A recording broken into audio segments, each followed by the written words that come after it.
नमस्ते। ॐ भद्रं कर्णेभिः शृणुयाम देवाः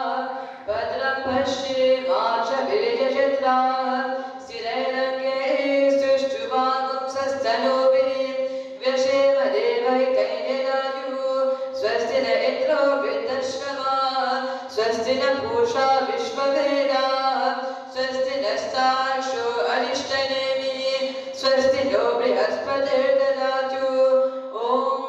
शान्ति शान्ति शान्ति। नमस्ते गणपतये त्वमेव प्रत्यक्षं तत्त्वमसि त्वमेव केवलं कर्तासि त्वमेव केवलं धर्तासि त्वमेव केवलं हर्तासि त्वमेव सर्वं कल्विदं ब्रह्मासि त्वं साक्षादात्मासि नित्यं ऋतं वच्मि सत्यं वच्मि अवत्वं माम् अवभक्तारम् अवश्रोतारम् अवदातारम् अवधातारम्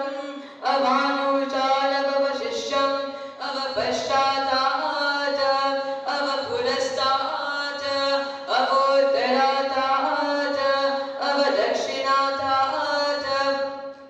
अवचोर्ध्वातात् अवाधरातात् सर्वतो मां पाहि पाहि समन्तात् त्वं वाङ्मयस्त्वं चिन्मयः त्वमानन्दमयस्त्वं ब्रह्ममयः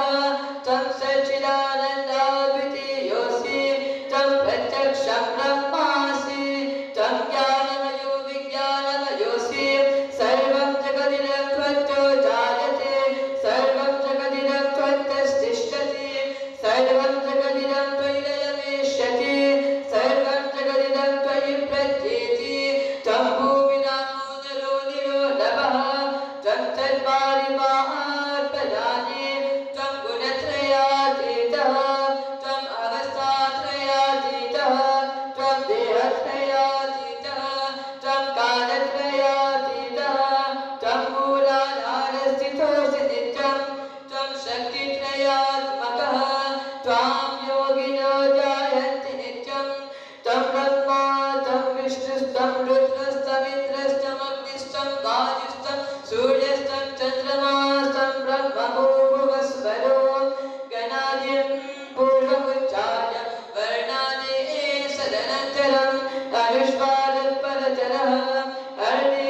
तुलसितं तारेण वृत्तम् एतत्तव मनुष्वरूपं वकारपूर्वरूपम् अकारो मध्यमरूपम् अनुष्वादश्चाचरूपं विद्युरुत्तररूपं नारसन्धानं समुमिता सन्धिः सैक्षा गणेशविद्या गणकलशिः निचिगायत्री चन्द्रः गणपतिर्देवता ॐ गणगणपतये नमः